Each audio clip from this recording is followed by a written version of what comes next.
and not some deliver content bullshit either. Yeah, and that's why I'm telling you, I have so many games where I bought DLC: Witcher, Dying Light, Rainbow, Battlefield.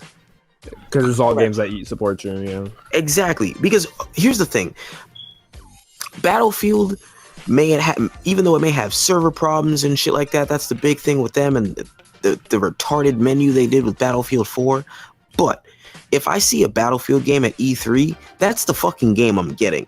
It is. Well, I say all EA games. I've never once seen downgrade in EA darn the same. Like what they show you, it doesn't that's exist. what they do. They don't ever downgrade their games. They give you what they show at E3. That's one thing I respect about EA. They don't do that from a market push. The problem with EA is, like we know, it's DLC. Their problem is they just love the nickel and dime you and cutting content. Those are their two worst nightmares with them. Yes. But one thing I'll say is they are true to their presentations. They don't bullshit you from there. Battlefront.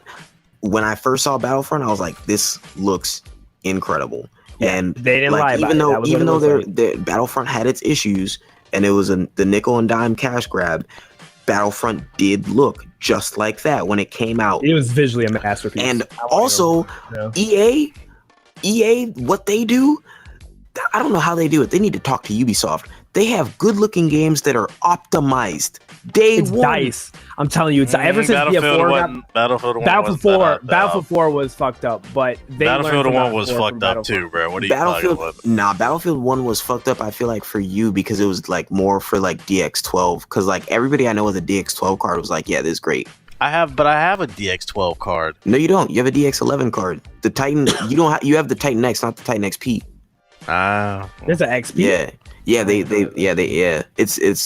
It came out like a month after the 1080, but the 1080 was like still the hot news. Even still, to TBH's point, they still should have had it optimized. I get you. It's still fucking Titan. It's a ridiculous card. Yeah, you shouldn't have no issue regardless. But what I'll say is BF1 is nowhere near how BF4 was. Like, but the problem is like you're right about that. outside before Hardline, I would say every single Battlefield Battlefield 3 and Battlefield 4 both had server problems day one. I remember them like night and day. They had huge server problems. And 4 was to this day, I will never forgive myself for buying that. After that, I was like, I'm never buying a Battlefield season pass after that shit. What they did to the servers, because I bought the whole thing before the game came out. I bought the pack, and ever since then, I was like, I regret that every day. I'm like, I should have never done that. So I never will buy, just out of just principle, I will never buy a Battlefield season pass from them again. But like, honestly, I just feel like we're in a day and an age now where if like niggas have been talking constantly about like turning their games into services, and I'm fine with that. But if they do, they need to start doing like with the Siege model. They need to start doing where it's like, we're going to be giving you guys free DLC. Like, it is 2016. No game. I don't give a fuck if it's Battlefield. I don't give a fuck if it's my favorite game that I love multiplayer, Overwatch. You should not be putting maps behind DLC. Period. Thank you. It does nothing. It does nothing good for the community. All it does is it fucks the community up by separating them and splitting them off and making it where it's going to be harder for you to find games. That's Call of Duty's fault. Why? I don't understand why though. Why don't they just give all the maps away for free and then charge for skins for like weapons and shit? If you're really thirsty for money. Because the problem is that they get mixed signals. Like nowadays, I completely understand that. Like, period. No game should have maps for DLC. I don't want to hear. There's no excuse. Period. In my book, I will never accept any excuse for that. But the problem is that, all right, they have to compromise. So it's like the Siege model, right? All right, we're gonna give you the operator for free. We're gonna give you that, but in return, we're gonna have to put microtransactions here, and here. And then when people hear microtransactions like in Overwatch, then they lose their fucking shit. And it's like, but we're giving you this shit for free. We have to make money post content somehow, and people will get upset about it, and then they're like, okay, I don't know what the fuck these people want, but that's the struggle. That's the hardest thing, because I think Overwatch was the closest to like nailing the post content. It's just the loot boxes, the RNG model is a very tricky model. Okay, when you fuse RNG and microtransactions, that's not good. Let me say this, it's bullshit. Because ground. you could throw $20 in and like not get one rare thing, and you'll lose your mind. You'll be like, fuck this game. It's business-wise, like I said in my video, business-wise, it's genius. Like, it basically, why should we make actual content, right? And give it a designated price when we can give players sell them the chance instead of the actual item. Let's sell them the chance of them obtaining the item, and by putting the word free on it, they won't complain as much. But in theory, we can manipulate percentages to make sure the chances that we're going to make them spend at least, let's say, $15 in order for them to get what they want is about, let's say, 50%, 50-50 chance. So we can make more money off of just making a $2 DLC, which people would get mad about. Like, oh, really? $2 for this? Why is it not free? And then, so it's a psychological game, and I completely agree with you. But the thing is that, and I'm worried too, because Rainbow is now getting loot boxes too. Ew, which I don't. What? Yeah, I don't know how. I don't know how I feel about that. Yeah, I have to see if they do. The problem is that until we either from a government standpoint put a regulation where these companies have to disclose what the percentages are in their loot boxes, I can never take anything that has RNG in it and just give somebody the benefit of the doubt, because they have control of those numbers, and they can tell me that it's fair. It's that CS:GO. China implemented that law like a few months ago. Yeah, exactly. They should borrow that level because they've had gambling problems, because they know that youth are slowly. You have a 30% chance by picking up one of these loot boxes. Like, they should let people know that.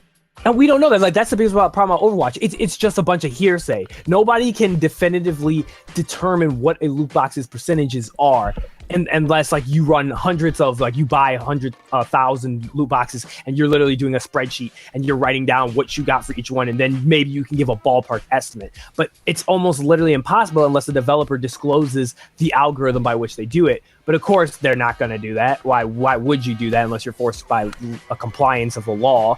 So they're not going to do it. I think it's shaky. I mean, I'd rather take that than, a season pass like what we had 3-4 years ago. I'll take the RNG any day of the week. But at the same time, it gets into that gray zone, like how Destiny manipulated its game design, basically made the RNG ridiculous so that people would keep playing the game, would buy the DLC. And that's why they bought the Taken King, was because the RNG was crazy and the Taken King would fix it. So it's... I agree, Anon. That's why I'm scared. I'm like, Rainbow is they're slowly, we're doing good, guys, but let's sneak in this loot box thing and let's see what, if people really complain about it. And that's why I'm just well, the thing is, I don't know what's gonna happen. I think Ubisoft needs to get their shit together though, because whereas EA has juggernauts like fucking Battlefield, Mass Effect is a juggernaut now. Yeah. What do they have? What do they have franchise-wise? They have Battlefields, or what is their top franchise? Is it Battlefield? Battlefield is a juggernaut, though. Battlefield will bring them a lot of money every single time. Titanfall, everything BioWare. Yeah, Titanfall. Yeah, exactly. Everything BioWare.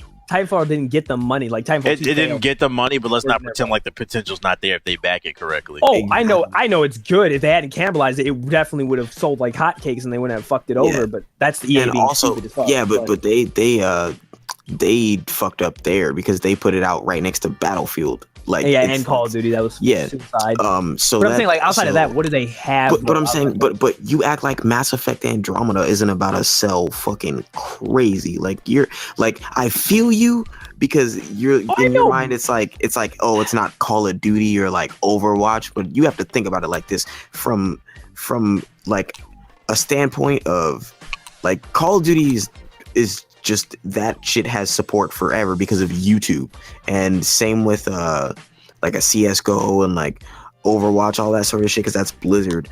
But if we're just talking about from a game standpoint that's not really supported heavily online, Battlefield is a fucking juggernaut, and so is Mass Effect. And actually, every single game they put out pretty much sells.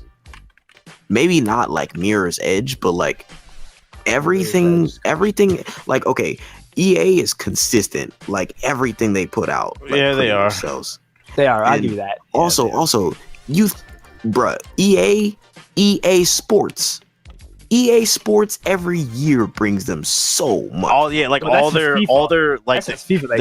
Battlefield, their Titanfalls, their Mass Effects, they can fail and they'll still be fine because they have Madden and FIFA, and both those games still sell like crazy. I totally forgot about those. Every single year, they're financially fine. Yeah, exactly.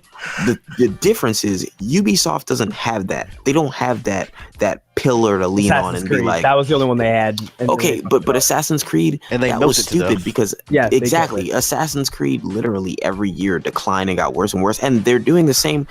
See, that's why they brought out Watch Dogs. Because Watch Dogs was supposed to be modern day Assassin's Creed, but they just horribly fucked that up. I think they're low key showing their back is against the wall too, because they're doing this fucking quote unquote closed beta.